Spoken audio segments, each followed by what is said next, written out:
हाँ भाई, और क्या चल रहा है आजकल? सब बढ़िया चल रहा है पापा। तेरे ऑफिस में सब ठीक है? हाँ पापा, सब ठीक है। वैसे तेरे ऑफिस में सिर्फ लड़के ही हैं या लड़कियां भी काम करती हैं? हाँ, लड़कियां भी हैं पापा। तो उन्हीं में से कोई एक लड़की देखकर उससे शादी क्यों नहीं कर लेता तू? क्या यार पापा, फिर वही बात। हाँ तो क्या करे भाई, है? हम जो लड़कियां दिखाते हैं वो तुझे पसंद नहीं आती। अरे कम से कम तो अपनी पसंद की ही कोई लड़की बता दे भाई। राहुल को समझ आ गया कि उसके पिता अब इस टॉपिक को लंबा खींचने वाले हैं, तो उसने बिना कुछ कहे अपना नाश्ता जल्दी खाना शुरू कर दिया। राहुल के पिता रामलाल पुलिस में दरोगा थे और अब रिटायर होने के बाद घर पर ही रहते थे। राहुल उनका और उनकी पत्नी बिमला का इकलौता बेटा था और अब उसकी शादी की उम्र हो गई थी। लेकिन फिलहाल राहुल का शादी को लेकर कोई प्लान नहीं था, लेकिन रामलाल उसे शादी करने के लिए लगातार फोर्स कर रहे थे। और क्या बातें चल रही हैं पापा बेटे में? कुछ नहीं, मैंने तो बस ये बोला कि अगर इसके ऑफिस में सुंदर लड़कियां काम करती हैं तो कभी उन्हें अपने घर भी लेकर आए। अच्छा जी, और वो किस खुशी में?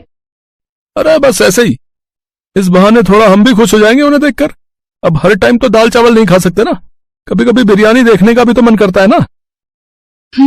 वैसे उम्र हो रही है आपकी, तो बस आप दाल चावल पर ही फोकस करो, कहीं बिरयानी आपकी तबीयत ना खराब कर दे। अरे अरे, अभी मेरी उम्र ही क्या है, अभी तो मैं जवान हूं, और जब तक घर में बहू नहीं आ जाती तब तक तो मैं बिरयानी खा ही सकता हूं। हाँ, जैसे बहू के आते ही बड़े सत्संगी हो जाओगे, हम जानते नहीं क्या आपको। अच्छा मम्मी, पापा इतने रंगीन शुरू से थे या अब बुढ़ापे में ज्यादा जवान हो रहे हैं? पता नहीं बेटा, घर में तो बड़े शरीफ बनकर रहते थे, पर पुलिस में थे ना तो सारा दिन तो बाहर ही रहते थे। अब बाहर कहाँ कहाँ बिरयानी खाई मुझे क्या पता। तुम दोनों को क्या पता भाई, है?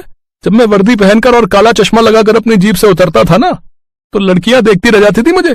ओहो, वो तो मेरे पल्ले तेरी माँ पड़ गई, वरना माधुरी या जूही चावला से कम नहीं मिलती मुझे। हाँ हाँ, तो अब किसने रोका है? जाओ जाकर कर लो ना। पक्का है? सच बताओ।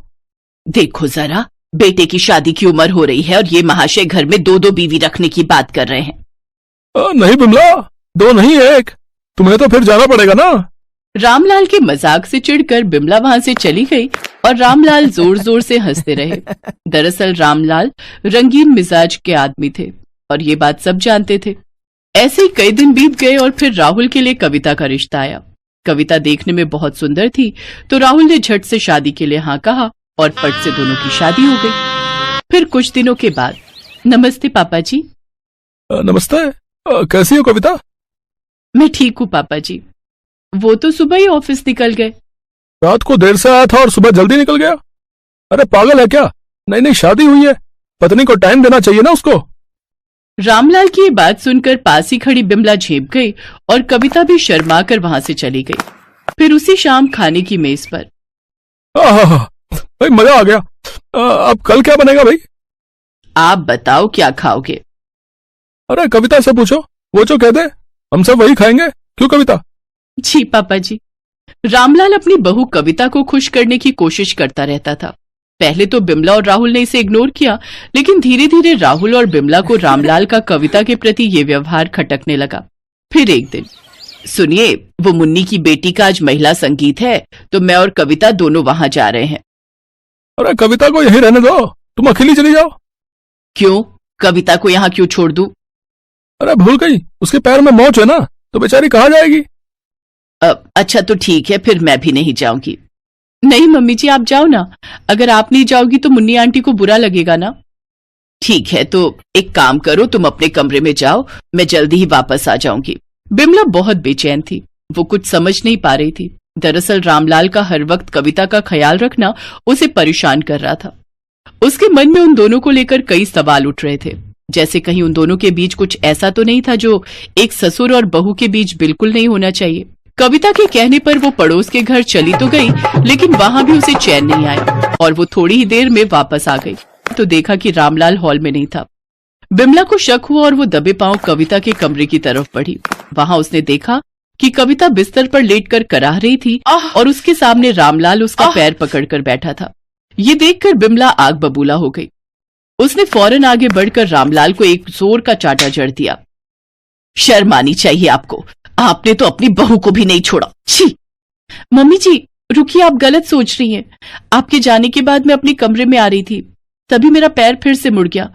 मेरी चीख सुनकर पापा जी दौड़कर आए और उन्होंने मुझे यहाँ लेटा दिया। वो तो मेरे पैर पर गर्म पट्टी बांध रहे थे, जिससे मुझे थोड़ा दर्द हो रहा था। आप गलत सोच रही हैं, और वैसे भी पापा जी ने तो मेरी कई बार पट्टी की है। कई बार पट्टी की है मतलब? ये क्या बोल रही है, जवाब दीजिए। रामलाल चुप खड़ा था। बिमला उस पर चिल्लाई जा रही थी। तभी कविता उन दोनों के बीच आकर बोली, बस करिए मम्मी जी, आप लगातार गलत सोच रही हैं।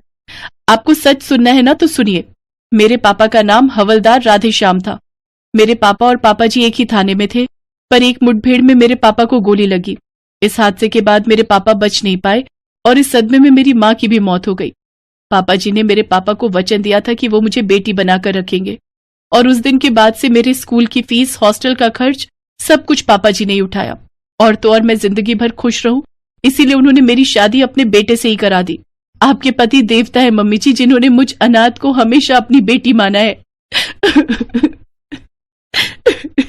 ये कहते कहते कविता जोर जोर से रोने लगी।